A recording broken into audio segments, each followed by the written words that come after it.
Hello, hello. Mic check. Hey, everybody. Welcome back. Welcome back to the Chandie Speaks podcast. It's your girl, Chandie. If you're viewing this on YouTube, you can see that it's really late right now. It's like 7 o'clock at night, and I'm here in Phoenix, Arizona. I actually was not going to record a podcast this week because still in the process of transitioning, and I planned on having a guest star for this episode, but some new information has been brought to my attention. So instead of premiering that episode with that guest star that I met here in Phoenix, I'm going to kind of just catch y'all up on everything that's been happening since the last time I recorded an episode without a guest star, so basically 2 weeks ago. I feel like I miss a week of recording this, and I'm like not checking in with myself, even though I already check in with myself on a daily basis, just my own personal recordings and stuff. But I feel like if I'm not coming on here and talking with y'all, then I'm like behind. That's how it's kind of felt. So what I'm going to do is basically this will be a nice story time episode. I most definitely will. I know I'm going to go off on something, but we'll get there. Okay, we're going to get there. But y'all, welcome back. Go ahead and get yourself some popcorn, because I got some shit to tell you guys, really what I want to do is I want to go over the week that was leading up to me leaving Sedona, Arizona, beautiful Sedona, Arizona. The week leading up to me leaving Sedona, relocating to Phoenix. I also want to have like a post-episode like rehash on the last episode.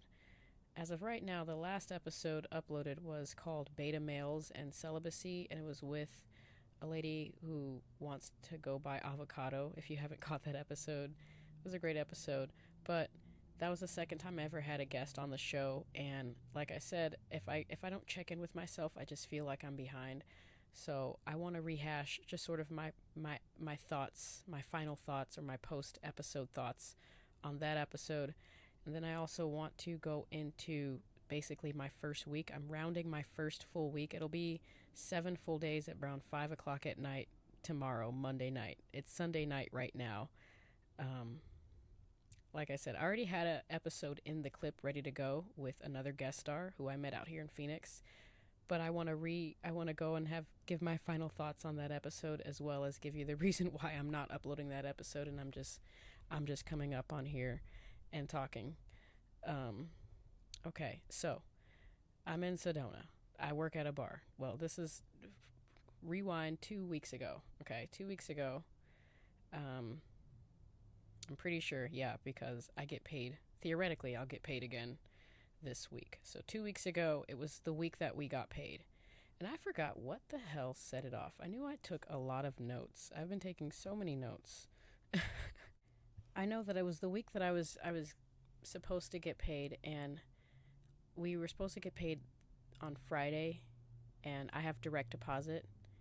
And long story totally short, I didn't get paid on time because of, well, I didn't know until later that there was some kind of investigation going on with my bank, or basically my bank was bought out by another bank, by a bigger bank.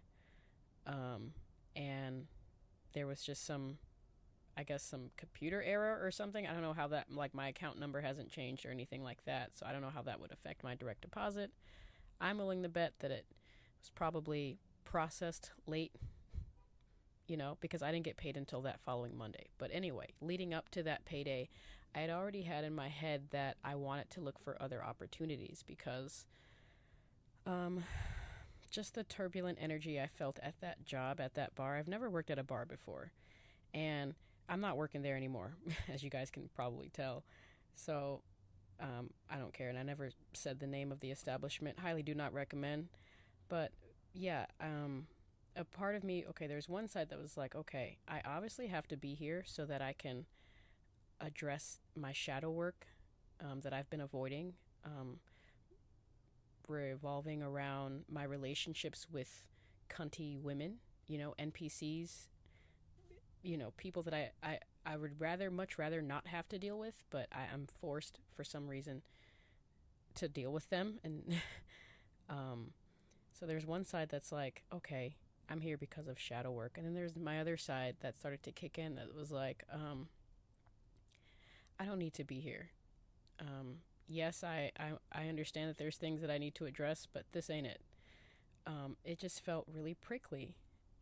And call me petty, but I went in to work one day, and this new guy, I don't want to say his name or anyone's name, but let's just call him Walking Health Code Violation.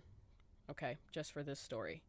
So Mr. Walking Health Code Violation is coming in and, you know, cutting raw shrimp and on cutting boards without cutting them, and mixing a whole bunch of raw chicken without changing his gloves.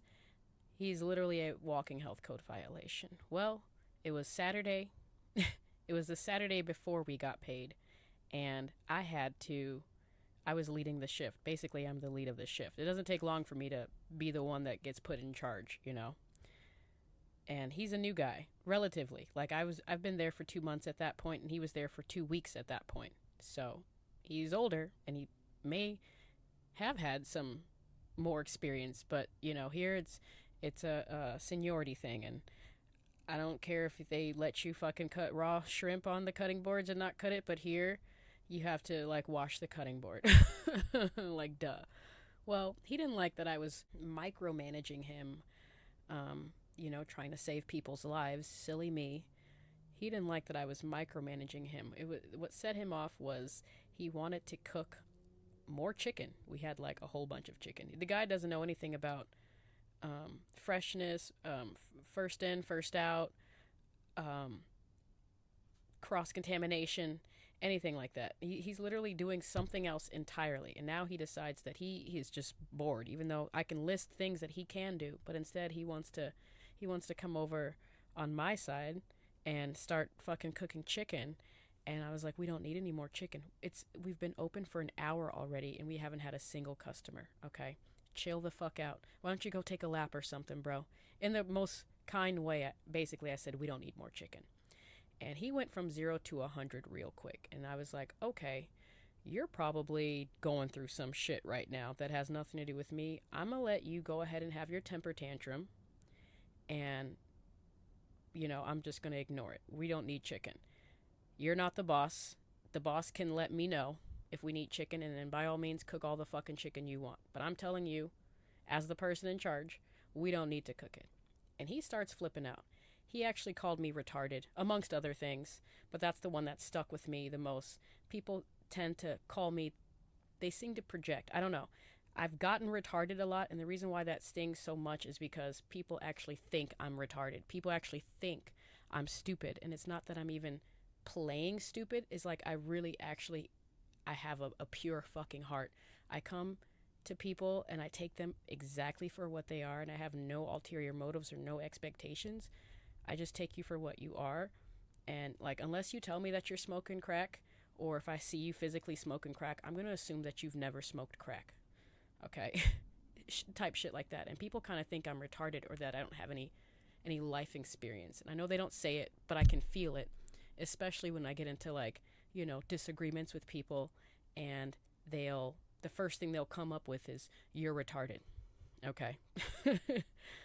What's something else? They'll attack my physical appearance, you know, like my teeth, or I'm skinny, or my hair, you know, I'm old, whatever. They'll attack my physical appearance after they attack my intellect.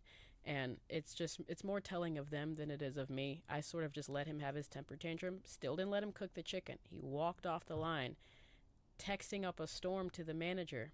And instead of the manager coming to me and asking my side of the story, she came in and told me to go home 4 hours early on my shift. So that, even before I realized that I wasn't going to get paid on time, it was like a week early. That, to me, it's a principality thing, you know. I don't even care if you want to come in and before she sent me home, she texted me saying, Luna, we need to cook more chicken. Because apparently he told her that, well, she's not taking any orders from me. She's only taking it from, you know, there's a chain of command for a fucking reason, right? So first thing she texts me is, Luna, we need to cook more chicken. Sent her a thumbs up emoji, and I filled up this fucking chicken. Filled it up. Like a big, dank, stupid tub. Still at this point. It's like 2 o'clock at this point. Or 1 o'clock at this point. And we haven't had a single fucking customer. Still. So I'm cooking more chicken. And the chicken that was already cooked was cooked actually yesterday. So for like a week straight, I'm not saying the name of that establishment, but for like a week straight, if any customer ordered chicken, it was minimum 2 days old. Okay? Because we kept cooking more and more fucking chicken instead of letting ourselves run low or run out.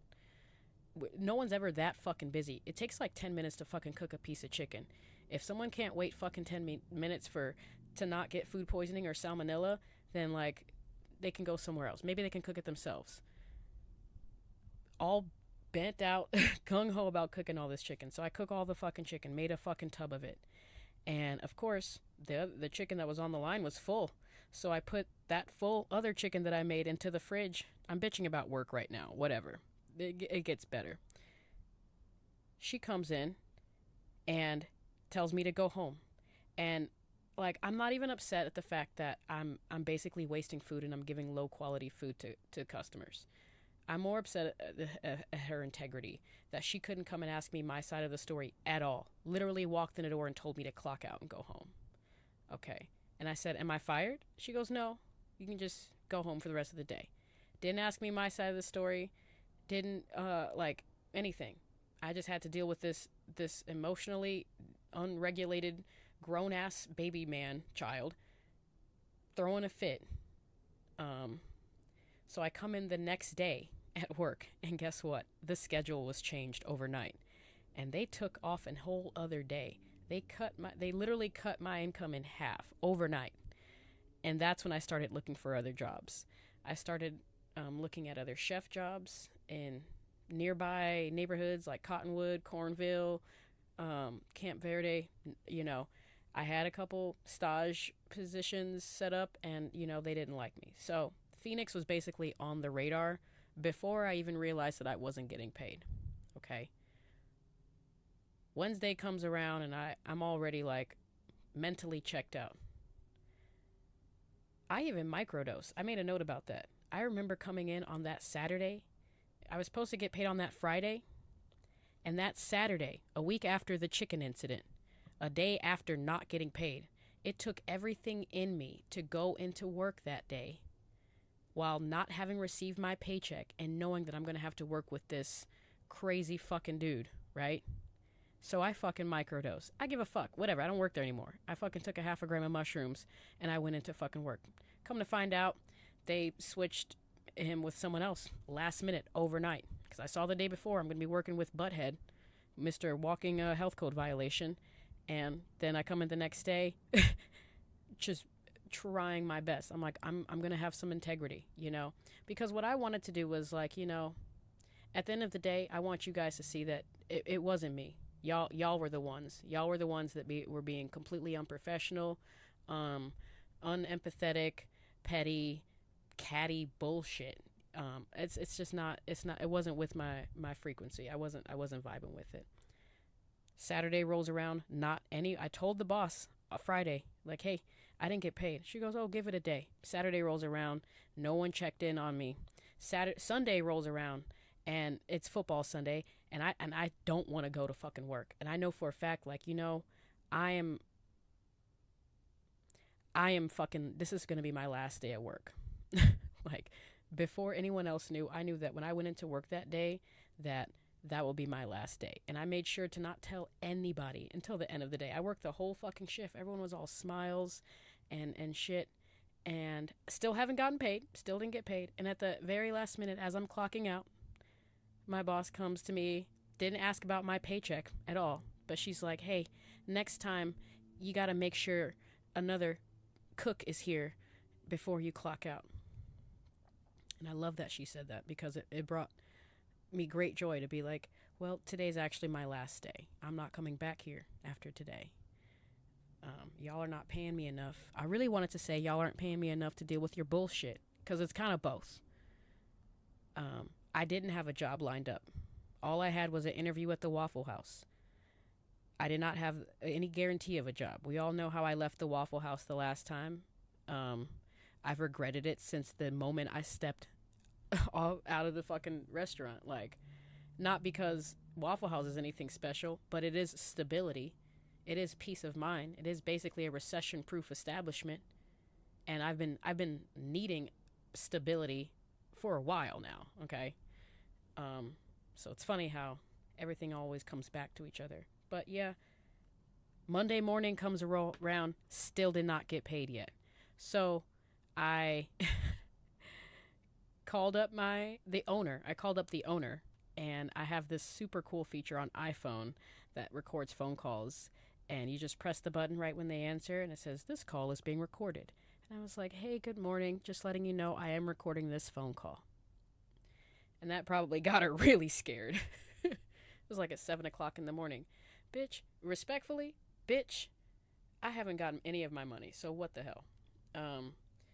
She ended up coming up there, paying me, and as soon as she put the money in my hand, I went and filled up my gas tank, and then I drove up to Phoenix. I did not realize how far away Phoenix was from Sedona.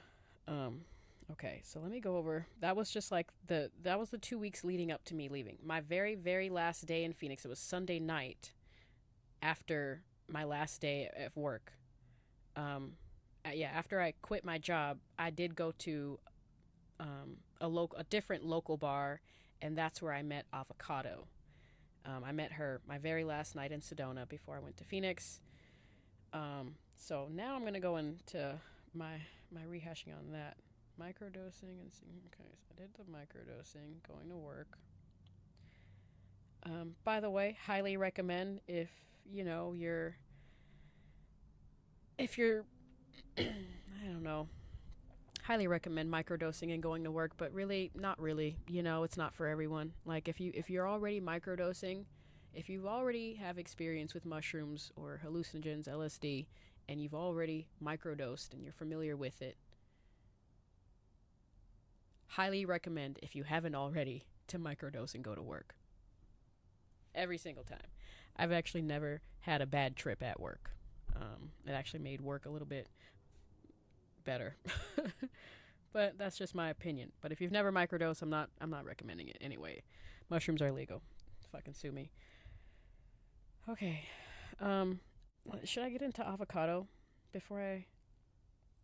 Okay, I did want to go into a little rant on how just sort of jobs have been kind of reminding me of like relationships in a way.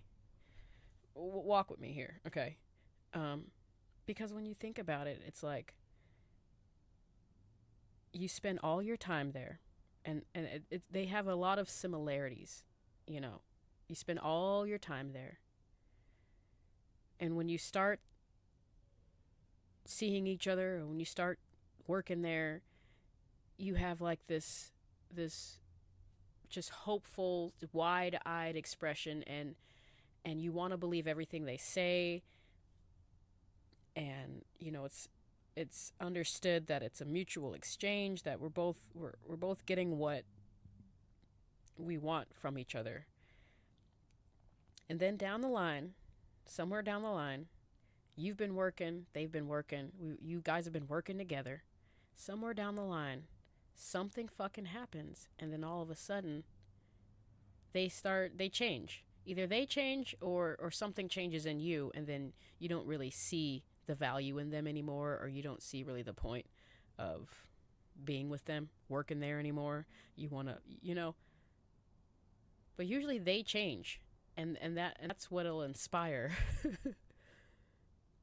At least from my experience, that's what will inspire me to be like, all right, I'm gonna head out. And I'm just like, I'm bouncing around from all these jobs. Really, I could give a fuck less, but it is kind of mirroring my personal relationships right now. Not that I'm bouncing around from any relationships, but I haven't been in a committed relationship since I was married. If that says anything, I don't know. By choice, mostly by choice. I would say like 90% I've been choosing to be single, and then the other 10% is just me, just like failing to see the patterns, or I'm repeating the same patterns and failing to move myself forward. And I'm seeing the similarities with these jobs. It's like, I'll get into a job, everything will go great, I'll love the job, I'll be like, oh my god, I want to be with you forever. Like immediately I start fantasizing and romanticizing this job, and it's just a fucking job, you know, like I don't know you like that, you know. Can you really say that you love something without being there for at least 4 seasons? And I say that's for a job or a person. I think you need at least 4 seasons, a full fucking calendar year, before you can be like, yeah, I think I love you. Because you haven't seen them, and you've seen them in the summer, but did you see them how they are in the winter? Have you seen them in the fall? They could be a different person. So I've just been noticing that in myself. So now I'm back at the Waffle House, y'all. I'm back with my ex. Story of my fucking life. This was the year, I'd say since I've been divorced, this has been my biggest year for actually sticking to my intention of never talking with exes. It's been the biggest year. I'm not saying I haven't talked to any exes this year, but this has been the year that I've talked to the least amount of exes, or had the least amount of time talking with these exes. And I'm really proud of myself. But here I am, going back to my ex job, the Waffle House. And they were so good to me. Maybe I'm in this honeymoon phase still, but they were so good to me, and I just had a bad day. And like I said, stability is more important to me than anything right now. And just like in relationships, a lot of people, or at least me, I've noticed in myself in the past that, you know, I'll just get into a relationship just for stability, just so that I won't be fucking homeless. Okay. And I'm happy to say that I don't need to do that now. I'm actually completely 100% taking care of myself, but I couldn't always say that. So that's where I am. Just thought that was an interesting comparison. Let me talk about my post-episode reflection with Avocado. Okay, so I'm at this bar, and in my last night in Sedona, have not gotten paid. I'm literally buying a drink on credit at that point. Have a quarter tank of gas, but whatever. We made it. And I was talking to the bartender and some other chick, and they were like talking about dogs, and they were like, go get your dog. And it was like 7 o'clock at night, maybe. It was late. The sun had already gone down, and I was like, well, let me go get her. She's just chilling in the car. So I went to go. On my way to my van, I run into Avocado. That's what she wants to be called, and her sister. And she says that she's looking for dick. And immediately I'm like, I need to bring you onto my podcast. I wasn't trying to necessarily talk her out of wanting to get dick, because I get it. We're human beings and we have desires. I just, I've just been wanting to pick the brain of someone who is just so openly on the hunt for sex with a man. So she was a talker. As you guys can see, she was definitely a talker. We were very drunk, and I do apologize for the sound in the background. In fact, YouTube copyrighted that episode, so there actually may be some parts that y'all will never hear if they copyright or blocked it out. But, what I liked about Avocado was just her transparency, and how she was, granted, she was drinking a lot, but how she was just not afraid to just be honest and open, even if it meant that you didn't agree with her. And I think we need more people like that. I really appreciated her coming on the show. I have not actually talked with Avocado since that day. Like I said, she wishes to remain anonymous, but I'm giving a little quick shout out to Avocado and her sister. I don't really have any critiques about the episode itself. I'm trying to think. Other than the loud music playing in the background, that was kind of annoying. Her sister kind of had very left-leaning views, political views, and that's all fine and dandy. But we did have the microphones set up, and we were sort of tucked out in the corner. And when she politely left the conversation because, you know, it was getting a little heated for her. I I just couldn't help but notice that it seemed like she was being intentionally rude in the background, speaking extra loudly to other bar goers who were not a part of the podcast, just talking extra loudly about what we were talking about. I honestly don't even know what the fuck she was saying, but it was loud enough to the point where it was interfering, like the sound was interfering into the podcast, and she was, a few feet away, far enough away from the microphone, but she was talking loud enough, and it was just kind of rude. And it made me think about how people act in front of a microphone. Like, okay, you gotta understand, like, I have been doing van life diaries. So I started van life diaries in 2023, right? February, March, some shit like that. So 2 full years straight, I have been coming on here like this on the video and just talking essentially to myself, to anyone who would listen, or no one at all, really. So I'm used to just sort of having this kind of dialogue. I know how to keep it going. But I'm noticing now that I'm trying to get out of my shell. I'm trying to, like, go out and meet more people and exchange dialogues and views.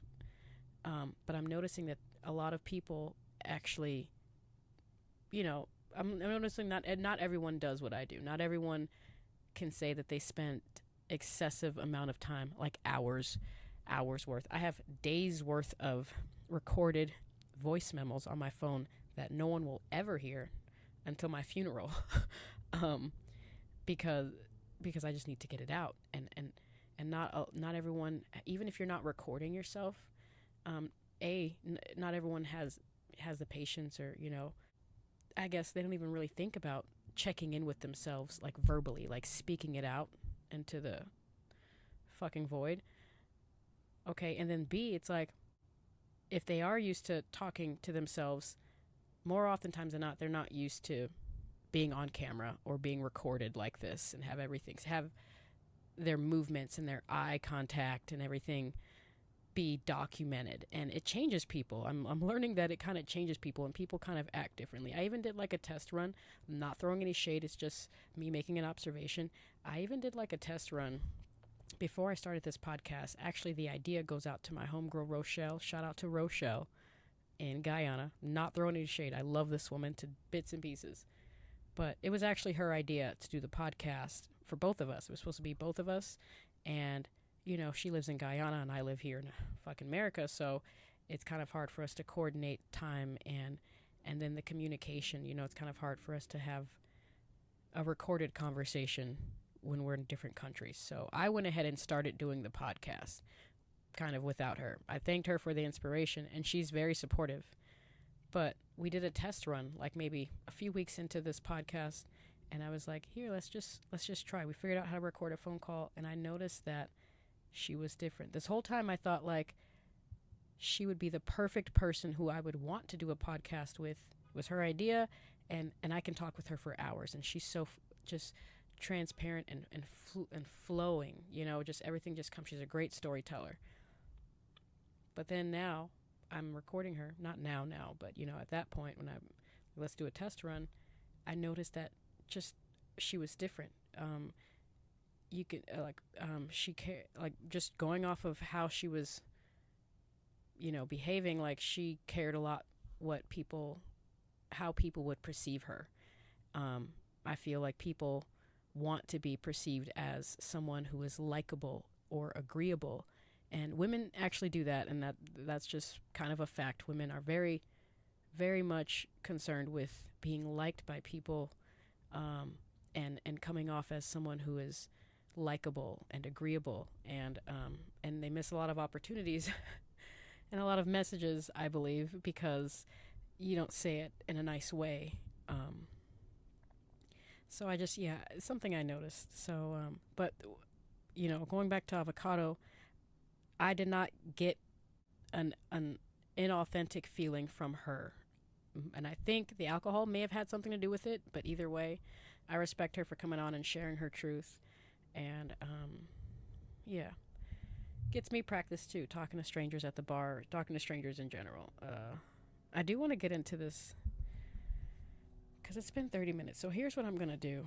as far as that. I'm going to get into this other guest star, but I do want to give a few disclaimers here.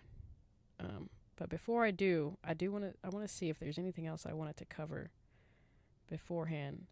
Actually, I think I can honestly just cover it after the fact, or maybe in another episode.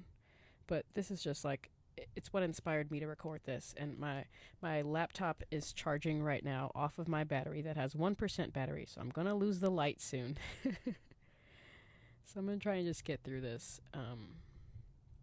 But anyway. And then Most High be like, go that way for a minute. Oh, so or go that way. Here, all your children are Not here? all of them. Just my daughter. She's 23. I told you about my 12-year-old son that they have. You know what I'm talking about. We already spoke about that. Got him a little hostage a little bit, trying to make him afraid of his mother's spiritual gifts and, life path. But it's okay. And then I also have an elder son. He's in California. He's a retired veteran of the Navy. So you were on the East Coast just by yourself? I was on the East Coast by myself for a little bit because I had take this, I don't like the glare on here. Hello. And I can also edit anything down if you want. No worries. I was, let me get back on task. When I left here last year, I was guided to leave here because my eldest son, my first eldest son, had called me. He was like, Mom, I just awakened. And I felt something that didn't feel right, And so he told you he awakened and you didn't feel right about it? It was just something that was going on because he had like fear in him. It's like he was afraid for me. Wow. A little bit. I guess he was picking up on things because he was just awakening to his gifts. Okay. Because, like when I tell them that you guys have natural gifts, never be afraid of those gifts. Never be afraid of our righteous ancestors because they are our guides. Mm-hmm. They guide us through trouble. They guide us through a lot of different things. And because I believe in the great Most High, righteous mother and father, I strive to let them know, because they're Israelites. Mm-hmm. I said, we're all. So what put this fear in him? Or why do you think... Ooh. Why do you think that he feels like he should be afraid of these powers? Or? I don't know. I think that without putting too much of his spiritual journey out there, he was saying his awakening was a little bit violent. Like he was woken up, like he met the archangels, Archangel Gabriel. And I said, that's my friend. I said, maybe he didn't like certain things that were going on, in your life. This is what I was trying to explain to him. And when I was guided to go over to him, there was something that had attached himself to my son that made him want to be violent towards me. My son has never spoke violent towards me. He's never been the type of child to disrespect. He was just verbally violent? He was just starting to become really... Spiritually violent? He was starting to become very spiritually violent. And I'm sitting here like I'm lost because I was just like, what the heck is going on? And one of my spiritual sisters has said to me, you're going to require a lot of protection because of the certain... most people don't like to talk about Masons and all of that stuff. I like to talk about it. But I'm not afraid. Yeah, I'm not afraid. But he was a part of that. He's amazing. They was trying to recruit him as to become one of his friends. And how did he get involved in these? I mean, I guess this is his story to tell. It's his story to tell. I don't know exactly how he got involved in it. And I didn't know he was involved in it, but I know one of my spiritual sisters said that I will have to be protected from him. From my own son. And he started saying, Mom, you're demonic, you're a demon. I've casted demons out. And I said, well, I'm not a demon. I said, but I do have things in the demon world that protect me from y'all level demons, whatever y'all got going on. I'm protected. And he was somebody was telling him that I was opening up portals in his home when I was just sending abundant peace, healing, love, and light in his space because I knew it was going on. And at that time, my young son was with me. And he says, Mom, he just don't know what he's doing right now. He's confused. Yeah, it's like when you're afraid, then you sort of start, I don't want to say like projecting, but kind of almost like you're looking at the reflections, like if you're afraid of your own reflection. Yeah. Almost, That's basically what was happening. And I had a lot of shaman friends on the East Coast because, a lot of the shamans that are well in tune, they won't tell you everything. But they will guide, and they will still be consistent protectors. And it started confusing me to a point where I was like, I didn't even know who to trust. I can't trust my kids. It was just so much going on. And I'm like, Most High, what is going on right now? So my young son, because he has gifts as well, sometimes the elders, I don't know if you ever heard of that story of Joseph, how sometimes the eldest ones will be jealous of the youngest one because he has all the gifts. And they're like, well, Dad, Mom. Does he embrace his gifts, your youngest? They try to make him afraid of it now. Everything is demonic now to most people. But I taught him a lot because I wanted him to know that I always say to him, before anyone tells you anything about yourself, say, Most High, is this true? And if Most High confirms you that it's not true, then it will clear out. I taught him those things. Listen, though, or they don't know how to, speak with the Most High or listen for instruction or anything like that. Yeah, especially if they're riddled with so much fear. And I think, I don't know why, but I don't know why I'm feeling this, but I'm just going to speak from transparency. I think that my son was trying to get out of it. And he was afraid because I know one of his friends, just putting it out there for, and please forgive me, my son, for me sharing this. But one of his friends I spoke with said, I don't know what he was afraid of, because she said that she came to her business one time and he was afraid. And I says, well, what was he afraid of? Next thing I know, my son was in jail. I'm driving through snowstorms with my young son, trying to figure out what the heck is going on. Why is he in jail? Like, all of these stories, like the truth was not coming the way I needed it to. And I know, like, my ex-husband, he's a Jehovah's Witness. That's what he was. A Jehovah's Witness. Yeah. And I know, like, one time, because his sister, which was my ex-sister-in-law, she used to always be jealous. Had like a. You. Okay. But nobody would ever admit that. But I know, like, I had gifted her one of my hats. And sometimes when you give people your property and you forget to call your energy back from that, they'll do a lot of. They could do something with. So, like, if you give something, okay, hold on. What? I've been learning so much, sis. I learned so much. That doesn't make sense because energy transfers. So. Yeah. Dang. And I remember one time when I was living in VA, because I always got a lot of respect from the gods, like the business owners and everybody out there. They always respected me. And one of my friends, he never came to my house until it was like my grandson is probably, what is he, about 6 or 7 now? And when my grandson was born, I went to my grandmother, my father, and I had everybody come to see my grandson, right? So when all of this was happening, that's when I gifted her the hat. But I told her that she couldn't stay with me because my ancestor said, no, she can't stay. But when she did come and visit, my friend, he never, ever came to my house. And he said, Suug, I'm here to protect you. Wow. And before I knew it, my ex-husband had showed up. He was parked across the street from my house.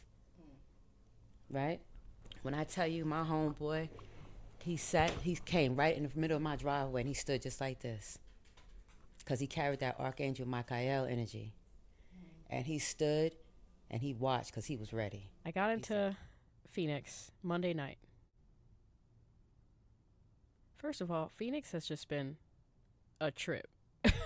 Phoenix has been a trip. It's actually my first time driving to Phoenix on my own. I've been to Phoenix, but I've always been driven there, and I've only been to the airport, okay? This is my first time driving to Phoenix and within and around Phoenix. And it's kind of a trip. Big things that I'm noticing as far as differences from Phoenix to Sedona. Very, very big homeless population out here, at least. And I'm only I'm barely scratching the surface, but it's a very night and day relatively to Sedona. There's a couple homeless people in Sedona, and I know there's more than that, but relative to Phoenix, it's no, there's no homeless people in Sedona. There's a lot of homeless people. A lot of them are lingering around the typical hobo crow hangouts, like your 24-hour fitness, your Waffle houses, gas stations, liquor stores. They're everywhere. And honestly, they don't actually bother me at all. They really don't, because they just mind their own business. And the reason why I don't ever have problems with people like that is because I don't actually involve myself with that lifestyle. believe it or not, it's actually super easy to not be caught up in any of that bullshit. It's super easy to live a completely other fucking life adjacent to this person who is living their own fucking life. I know it sucks. They're homeless, but at the same time, it's like, I can't worry about every fucking homeless person. Respectfully, I can't worry about every homeless person. Okay? I'm literally 2.5 paychecks away from being homeless my damn self. So, but anyway, I got in there Monday night, had my interview at the Waffle House on Tuesday. Actually, I believe it was Wednesday. And they told me to come back Friday for training. At that point, they didn't know that I had already worked there before. They know now, but at that point, they told me to come back for training on Friday. And this was Wednesday. So the episodes, the Chandie Speaks podcast episodes premiere on Wednesday. This past Wednesday, first Wednesday in Phoenix, I uploaded that episode with Miss Avocado. The exact same day, the same Wednesday, when I went into that Waffle House, and they're telling me to, I'm having an interview, and they're telling me to come back on Friday, I decided that I'm going to eat there. And I see this lady there. Enter Suug. Let me tell you about Suug. Okay.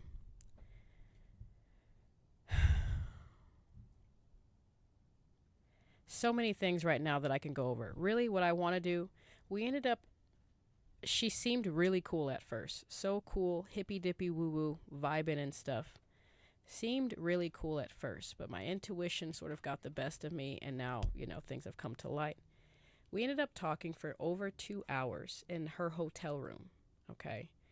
Here, and you know what? What I'm gonna do in this episode, probably in between, is I'm gonna add clips of our interactions just to give you an idea of how this lady sort of moves and operates. Get out of my energy, because y'all don't want the story to be told. It's coming out. So, as I was saying before, certain things tried to rudely interrupt my throat chakra. That part.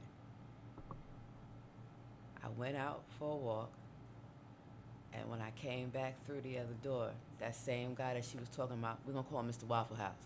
Mr. Waffle House. Scooby-Doo. Scooby-Doo. Mr. Scooby-Doo was out there, and when I seen him the night prior, he had on an indigenous shirt. It's like he was trying to purposely Indigenous shirt they had Poncho?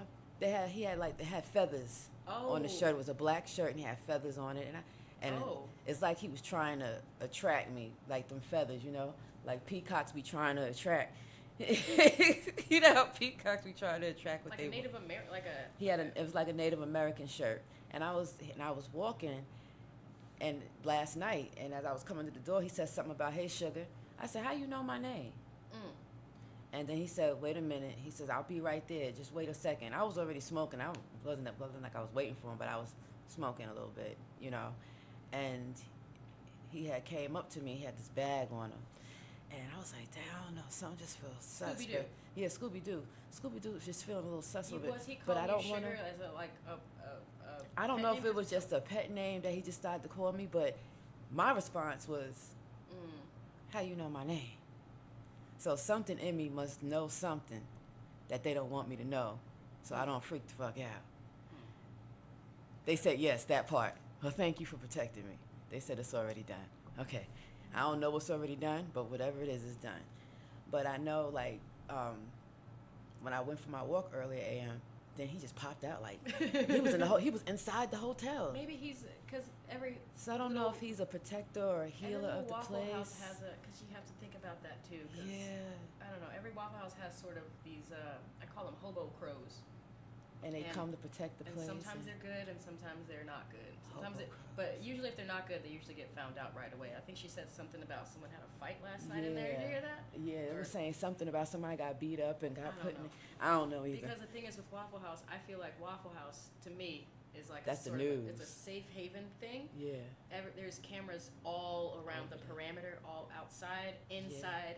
You can't go anywhere around the Waffle House without being on camera. So usually if people are lingering around there, if they're bad, they're gonna get found out pretty fucking quick. And if they're good, they're safe. They're just kind of there, just like, and they just kind of let you there if you're just not on bullshit. Yeah. I slept there last night. I wasn't. I mean, and you know what's so crazy? I went out late last night, and that was when I met. I was gone by like 4 in the morning because I try and leave before first shift starts because I know the schedules and stuff. So I'm like, and that's when I met the guy, but I'm not sure what his intentions were. He seemed sweet, you know what I mean? So I didn't have. He's been there a couple days. He's probably just, And he was talking about how he was cleaning up the trash around, like picking up, cigarette butts. He was talking about cigarette butts on the ground. It's like a gold mine. I was gonna say we used to have a hobo crow at one of my other Waffle houses in Georgia. I never heard that terminology before. I call it. It's something I got in California from a different hobo.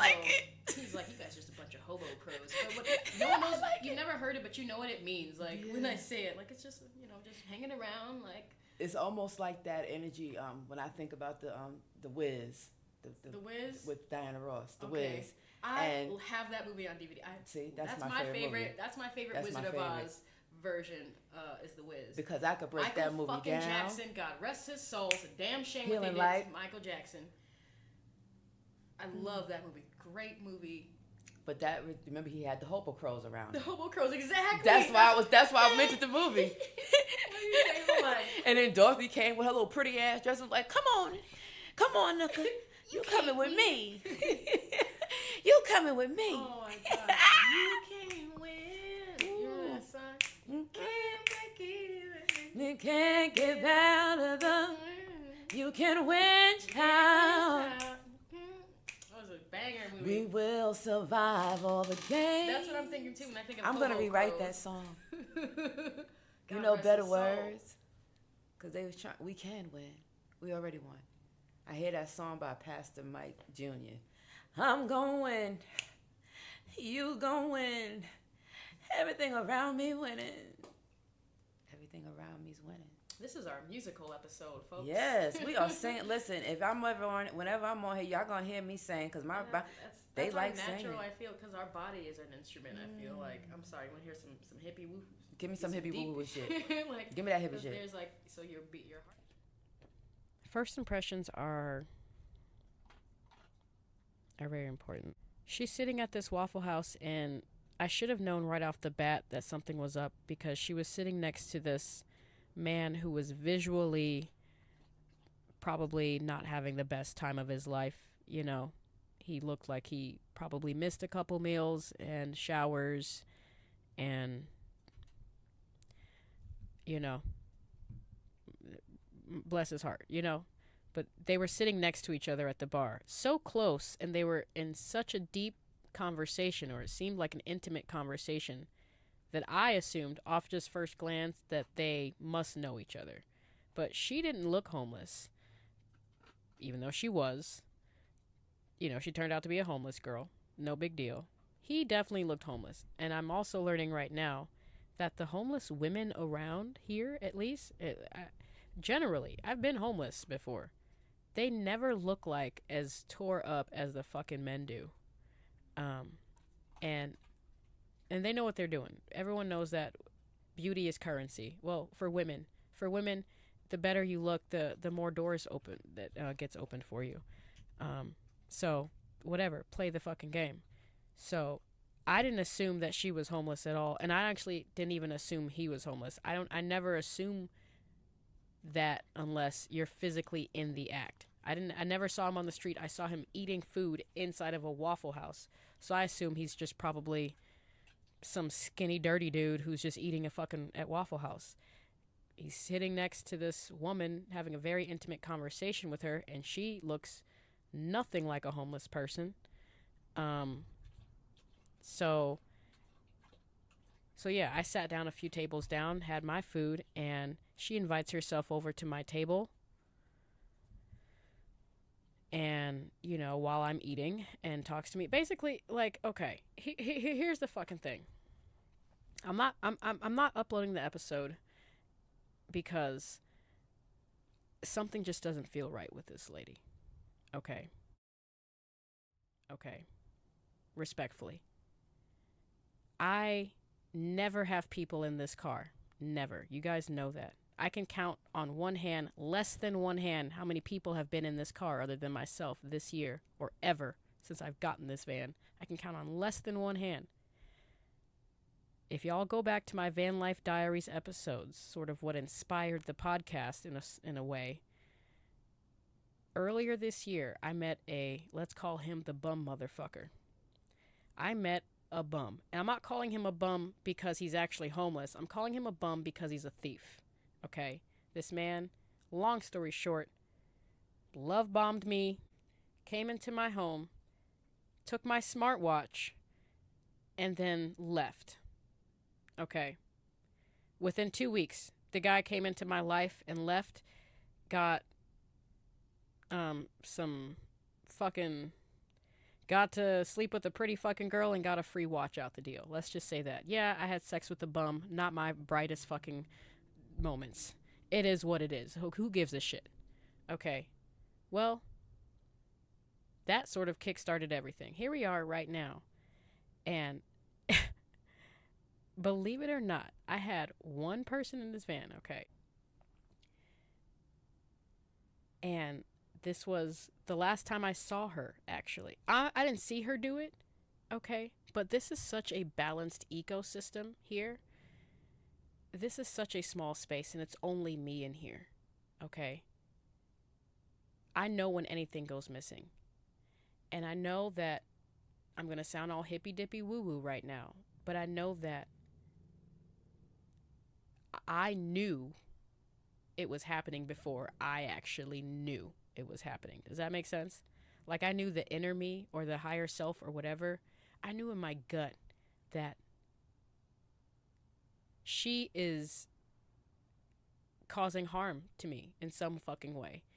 And I didn't know it until I knew it. Well, guess what? I ain't had a person in my car since she was in this car. And now my weed's missing. Specifically, my 1 gram dab cartridge, fresh in the box, still fresh in the box. Now listen, I didn't see her take it, but like I said, this is such a balanced ecosystem. And this is my home, that you're guilty until proven innocent. I want to be able to find that. I want to be just fucking have faith. It'll help me have faith in humanity. I want to find it, okay? But I know that she took it. I said it. I know. I'm like 99.9% sure that she took my dab pen. And I literally had no beef with the woman up until I was about to reload my fucking dab pen a moment ago, which is why I'm recording this right now. Even though I had my suspicions on whatever she's got going on in her personal life. When you guys watch the clips and hear the clips, you'll kind of understand what I'm talking about. Just something ain't right with her. Something's kind of off. Bless her heart. Didn't even care about her whole hippy-dippy woo-woo persona that she's fucking masquerading around and pretending to be. But when you start affecting my life, you come into my home and I've opened up my heart and you steal from me. You are literally human garbage. I've bitched about this before. People, like I said, people think I'm retarded. People actually think I'm stupid, that I just wouldn't notice. And I remember a part of me, like I said, knew before I knew. And I remember I misplaced like my vape or something small, like my phone. I was like, and I said almost verbatim, this is such a balanced ecosystem that anytime something goes missing, I figure it out right away. I find it right away. And I remember, I'm recalling that she actually remained silent in that moment. Another little red flag that popped up, which should have given me like sirens going off in my head, was, she's a homeless lady. She's going through something that I really can't even really decipher. To be honest, I'm actually really happy that I'm not uploading that 2-hour video of her rambling about her generational curses and her divine justice and her ancestral timeline and all this hippy-dippy woo shit. Like I said, live your life, boo-boo. But it was kind of, I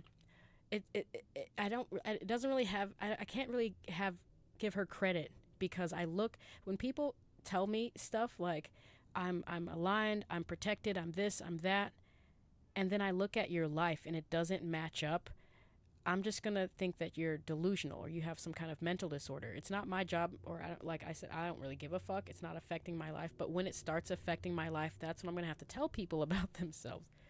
She wasn't affecting my life, but she did explain to me some fucking story with a hotel or something that, you know, got her homeless or whatever, kicked out. I don't fucking know. But basically, she got in my car, I'm assuming right before she stole my fucking dab pen or dab cartridge, and asked me what I pay every month to sustain this van life. And I told her out the door, oh, there goes my light. I told her out the door I pay about $1,200. All right, I'm lighting this podcast from my phone right now because the battery light just died, but this is mostly an audio anyway, so I don't care. After she asked me, I told her I pay about $1,200 out the fucking door, and that's just to sustain this, keep this thing afloat. She asks me, out of desperation, bless her heart, if she can rent out my front seat for half of my rent. So $600 this woman was willing to give me to sleep in my front seat. Immediately, I told her no. I told her, and the reasoning, and I wish I can go back and give her a better reasoning, because the reason that I told her right away was that I like being alone, which is legitimate. That's a fact. But the other reason, which is a better reason for her, is I can't let you pay $600 for a front seat. Okay. I used to live in a 1-bedroom apartment in Englewood, Colorado. I've rented out my couch for less. Okay. And that came with flushing fucking toilets and electricity. And you want to rent out my front seat for $600? That should have been the first red flag. Another red flag for me, because you're not, that's not good decision making. You're just not good at making decisions. And it's giving, respectfully, it's giving real crackhead energy. Respectfully. I honestly don't even know if I've ever met a crackhead, because they never come out and tell you that they're smoking crack or they're a crackhead. They just do crackheady fucking things like steal your watch and your drugs and ask to rent out your front seat for $600 a month and then act like they're all like, I don't know. So I was like, immediately I said, no, I like being alone. And I drove her up to the hotel, and then I drove away. I have not seen her since that day. Another thing that I'm glad that I'm not showing in these 2-hour episode. I'll put some clips in, but a lot of what she was saying was, okay, you know when people like repeat affirmations to themselves and mantras to themselves, okay? At first, it was like, oh, cool, I met a hippy-dippy woo-woo chick. Oh, and she's a black woman. You know, I was just so happy to see another black woman. I've seen like 7 black people out here in Phoenix, which is great compared to Sedona. So at first, when she was talking, you know, her jive talk, I'm like, oh my God, what a enlightened being, you know. Praise to the Most High and blessings and blah, blah, blah.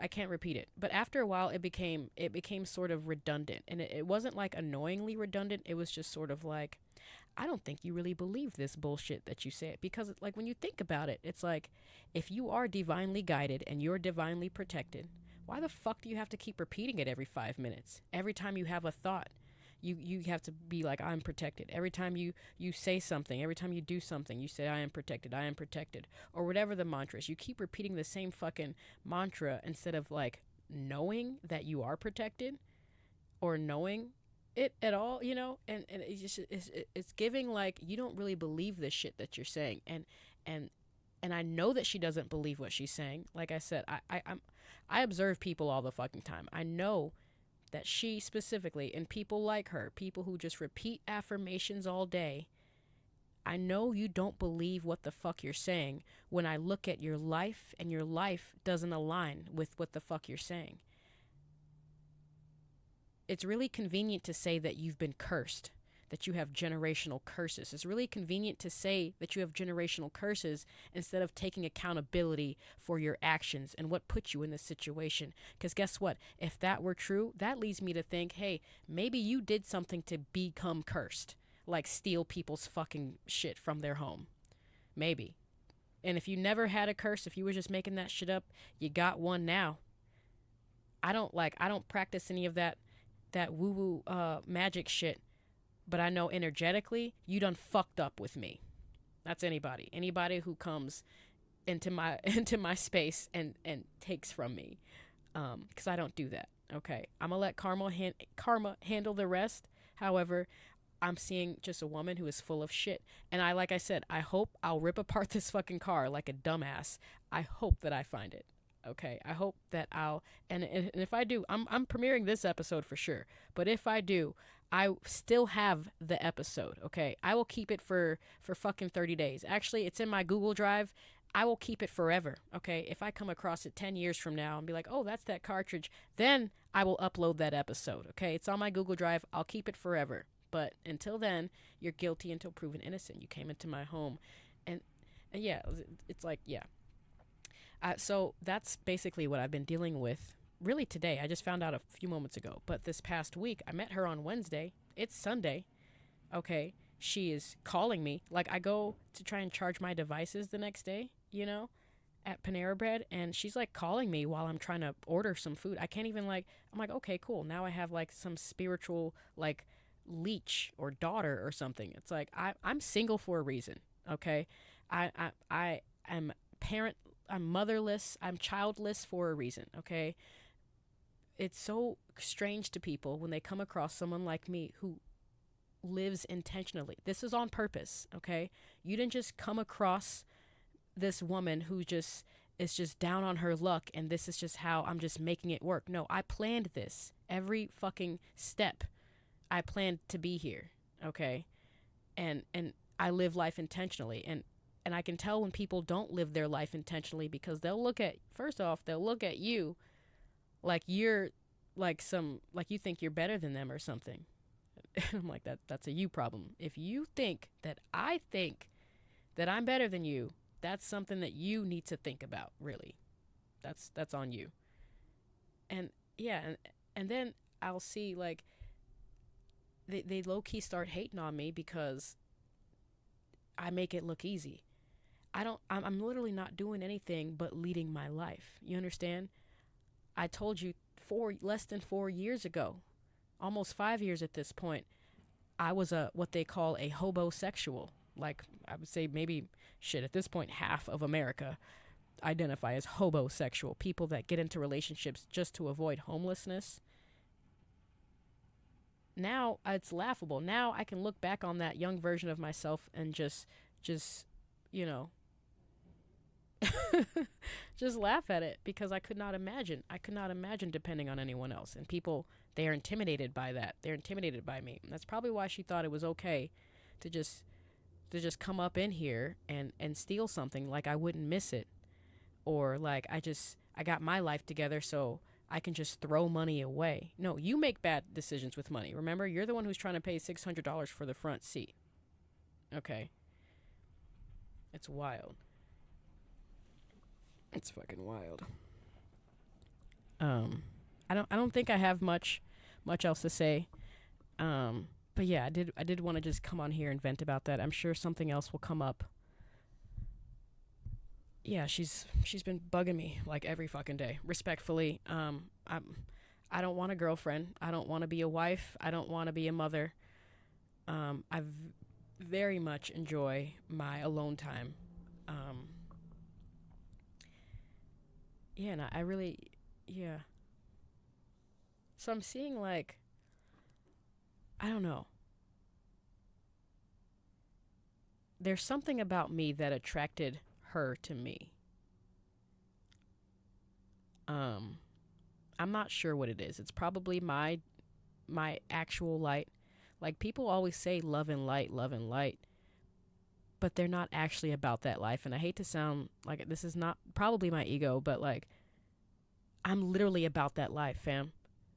If you're not about that life, I'm leaving immediately.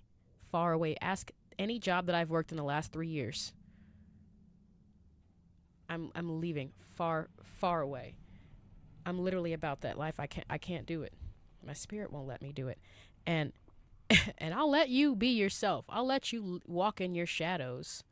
What did she say? Oh my God. So when I first met her, she was smiling, laughing, singing. In the podcast, she was singing a lot too. I'll probably throw in a singing clip. She was walking in her light. When I first met her, she was dancing, talkative, sharing, you know, walking in her light. She's like, I'm always about love and light. I'm always about love and light. This is the bullshit she's trying to sell. Most of the time, what the fuck? Women be trying to sell bullshit, you know? I don't fucking know. Whatever. I'm buying it. So the next day when she's getting kicked out of the hotel and she's asking to sleep in my car, she was moping around the whole fucking day. The whole fucking day. She was definitely walking in her shadow.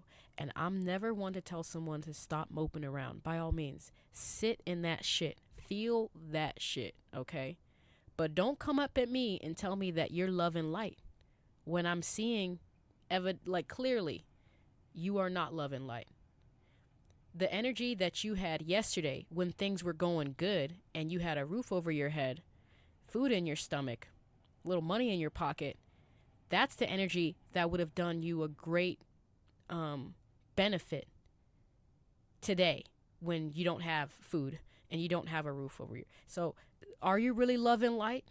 Really? Or you're just blaming your external circumstances on shit that you're just avoiding internally? She kept saying inner stand, and people just be saying all kinds of just shit that they just regurgitate bullshit they hear online, and it sounds grand rising. Why am I getting grand rising text messages from a stranger? Let's just say that you weren't homeless and you weren't a thief. You're still a stranger, girl. Like, come on. You know, like, yeah, I'll take I'll let you be yourself, but I'm also observing the whole fucking thing. Okay, you can't come up at me telling me that you're love and light, but you're moping around and you're doing desperate things. You're acting out of desperation. That's not living in love and light. You're just faking it. You mean you're love and light when things are going good? That's easy. People be just fake as hell these days. They really do. I think I'm going to get out of here. I'm going to put in these clips. I do want to talk about other stuff, but we're about to round an hour right now for sure. Thank you all for listening to me vent. This is mostly for me. This has mostly been for me and a couple people, like all two of you, who kind of missed me talking on here. Just me talking my shit. I do have to be polite. If you see the clips, or even if you go back to the Avocado episode or the other episode with my other guest stars, I do have a level of respect that I bring to the podcast, or at least I've been being mindful of it. So, you know, I was actually legitimately looking forward to uploading that episode and then posting another episode reflecting on it in a positive light. But, you know, your character bleeds through any of this bullshit. I'm literally a mirror.